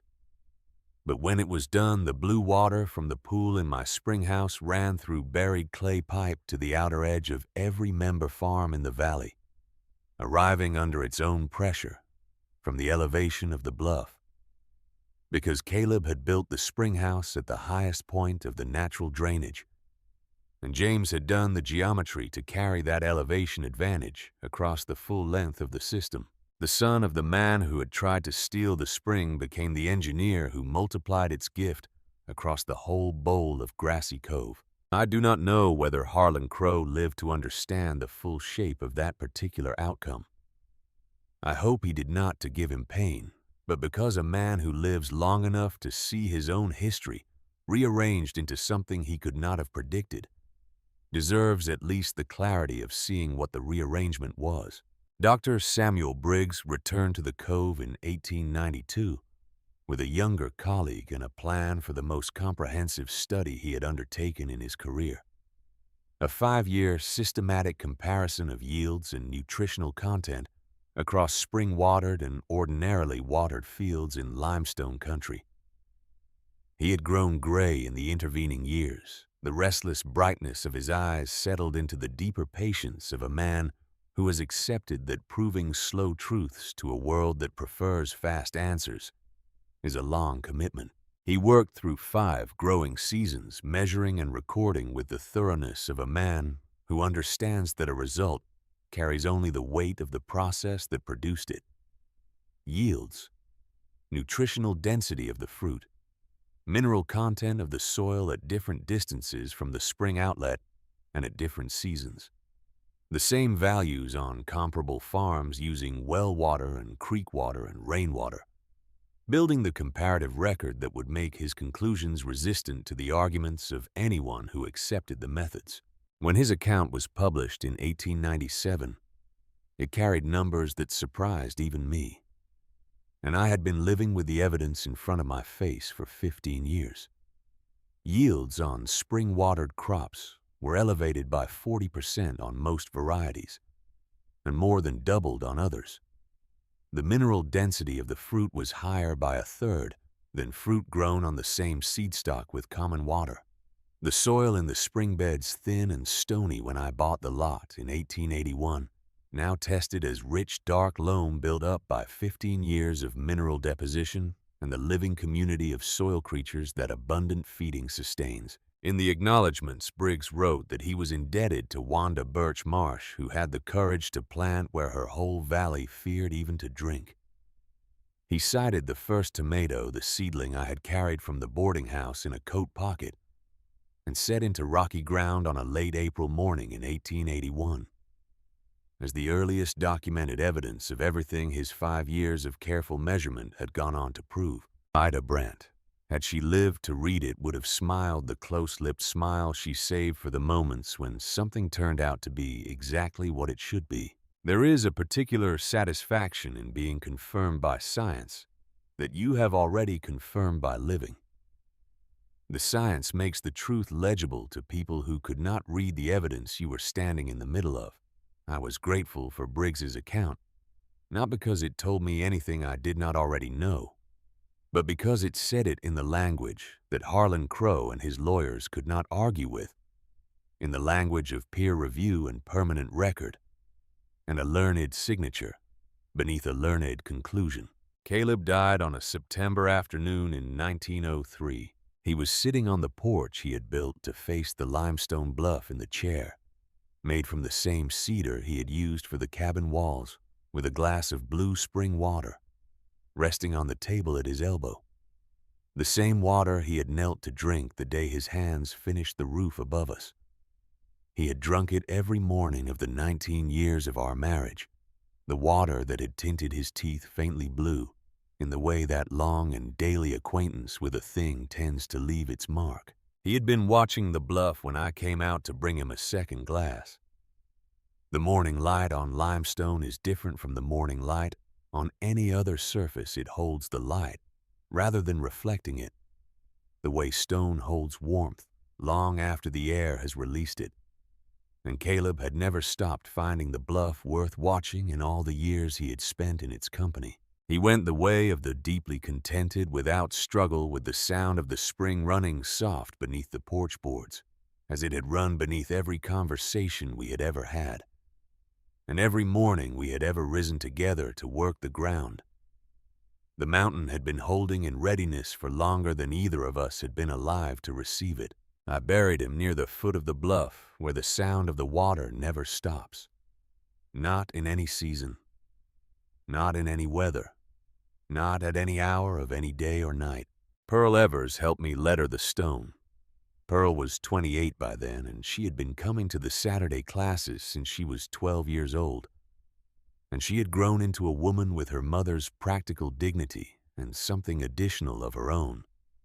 A systematic understanding of the cooperative and the full network of what the water was doing across the valley that had already made her the most capable person in the cove for running what the spring had become. She had joined the managing committee at 22 and had been coordinating the day-to-day water distribution since James Crow finished his pipe system. The words on Caleb's stone were his own, spoken to me at the channel on an evening during the second drought. Summer, when we were filling jugs together in the fading light. He had set down the jug he was filling and looked at the blue water moving through the channel and said what he had been thinking in the quiet way he always said what he had been thinking. This water was always good. We were only afraid of the color. He had looked across the channel at me. You were not. We carved those words into limestone, quarried from the same bluff that had fed the spring for a century, and set the stone close enough to the water that its sound was present in the air around it in every season. I went on without him the way the spring goes on because there is no other way that I have ever found to be available. There is the work, and there is the ground, and there is the spring doing what it has always done, and the living things answering what the spring gives and the knowledge of how to be useful to both of those processes. When you have those things, you have enough to fill a day, and enough days make a life. And a life made of enough days becomes without your having specifically planned it. Something that does not simply end when you are no longer in it to continue it. Pearl took over the Saturday classes in the year after Caleb died. Not because I could not teach them, but because she had been absorbing them for 15 years and had things to add that I had not thought to include things she had learned in her own years of working the spring system. I sat in the back of my own class and found that I was learning, which is the appropriate condition for anyone who still has the capacity to recognize a better understanding when it is being offered. The cooperative grew to 41 member families by 1905. James Crow had extended the pipe system twice by then, adding branches as new families joined. And the blue water from my pool was flowing through more than 2 miles of buried pipe to ground I would never walk in my remaining years. The mountain's gift, which had been arriving at the surface of my 3 acres for 100 years, without anyone present to receive it, now fed a valley. I worked my garden every morning in those last years before the coffee was ready in the early light that belonged to the ground and the plants and the water before anything else claimed it. My hands were stiff in cold weather, with a stubbornness that required warming before they would close, but they knew the work they were doing the way long practice embeds emotion below the level of instruction, in the place where knowledge lives that does not need to be remembered, because it has become part of the body's own understanding. The tomatoes were still growing from Ida Brandt's seeds, saved and carried forward without interruption from the summer of 1850 to the spring of 1906. 56 years of saving the best seed each autumn from the best fruit of the best plant. The line carried forward through drought, years in hard winters and a winter in a boarding house when I owned no ground to put anything in, but kept the seed in my coat pocket and waited.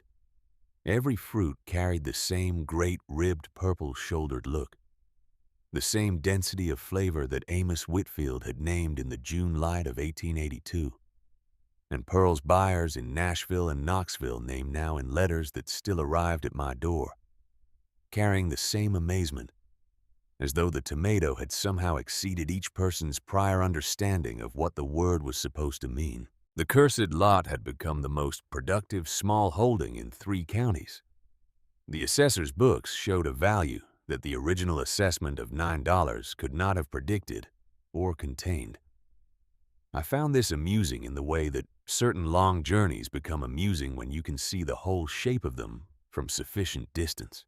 Jasper Tull was still behind the same counter. He bought my tomatoes every Saturday without reference to the warning he had offered me at that counter 25 years before. We had no explicit conversation about it. He nodded at me across the porch, sometimes the nod of a man acknowledging that the world had turned out to be larger than his caution. And he bought his tomatoes and went home. Some apologies are spoken, The truest ones are the slow return of someone who comes back week after week to buy what he once swore was worthless. It was a morning in April of 1906, the spring having come in early and warm that year. The redbuds already gone, and the apple blossoms open along the foot of the bluff that Pearl came out to the original tomato bed and found me. I was beside the bed with my hands in the soil. It is possible that I was planting. The bed had been prepared the day before, and there were seeds in my coat pocket, as there had been seeds in my coat pocket since the winter of 1880, when I began the practice of keeping them close against the possibility that some morning I would want to put them in the ground, and I did not want to have to go back inside to get them. It is also possible that I was listening. The spring behind me had been talking in its low and ceaseless voice for 25 years. The voice of water moving through stone toward light, the oldest and most patient voice in the valley. And I had never stopped finding it worth attending to. Perhaps at the very end, more than at any other time. Because at the very end you understand things about patience that you were still learning when you were younger, and thought patience was something you could acquire quickly. Pearl said afterward that I looked as though I had bent down to put something in the ground. Her younger sister, who had come along that morning, said I looked instead as though I had bent down to hear something the ground was saying. I think they were both right. I think planting and listening were always the same act, and I had spent 25 years on this piece of ground in the slow process of learning that they were learning it, the way you learn true things by doing them long enough, that the learning becomes the life, and the life becomes the learning, and the distinction between the teacher and the student, and the ground, and the water, and the knowledge, and the person who carries it becomes less important than the fact that all of it continues, that the spring goes on, that the seed goes in, that the root receives what the stone has kept in the dark and gives it back as light. The spring is flowing yet, blue and cold and sweet and loaded with the dissolved bones of the mountain over more time than any life can hold in a single thought, carrying its freight of nourishment up out of the dark, the way it carried it before there was a county to fear it, or a woman to drink from it, or a community to receive what it offered. Through miles of buried pipe across a valley, it had been waiting to feed since before the first road was cut through the ridges above it. Pearl runs the cooperative now. The Saturday classes continue taught by Pearl and by the people Pearl has taught the knowledge moving forward, the way water moves finding its way to the places it is needed, along whatever course presents itself.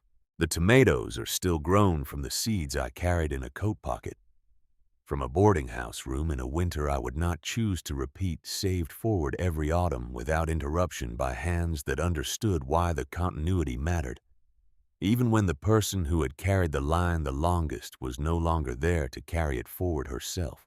Caleb's stone holds its words at the foot of the bluff, for anyone who comes to read them. And people do come.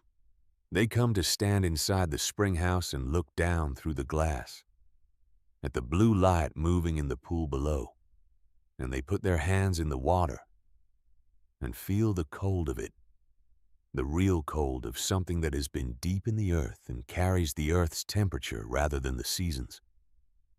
They lift the water to their lips and drink, and what they taste is what I tasted in April of 1881, kneeling alone at the rim with my last $12 already spent and 40 years of a quiet woman's knowledge in my hands, with the whole frightened valley telling me the water was wrong. It was not wrong. It was never wrong. What was wrong was the fear that dressed itself as wisdom and stood at the rim telling everyone within hearing that the color was a warning, that the strange was a danger, that the water no one had tasted was poison of a kind that required no tasting to confirm. Fear is very good at wearing wisdom's coat. It has had a great deal of practice, and it almost never explains what it is actually afraid of. It took a woman at the end of her available options and the beginning of her real understanding to kneel down and find out whether the fear was right. She was not brave in the way of people who do not feel afraid. She was afraid in the precise way of someone who has lost everything and is being warned away from the last thing remaining. She was afraid, and she knelt down anyway because the alternative was to live inside someone else's fear for whatever years remained to her, and she had never once in her life been able to do that. What the stone keeps in the dark, the root receives as light. Your blue spring is out there. It has been flowing your whole life, patient, as limestone waiting for someone willing to kneel at its rim and find out whether the thing the world has been warning you away from is actually what they say it is, or whether it has simply been wearing a color that frightened the people who never got close enough to drink from it. Stop listening to the ones who never wet their lips. Kneel down and drink.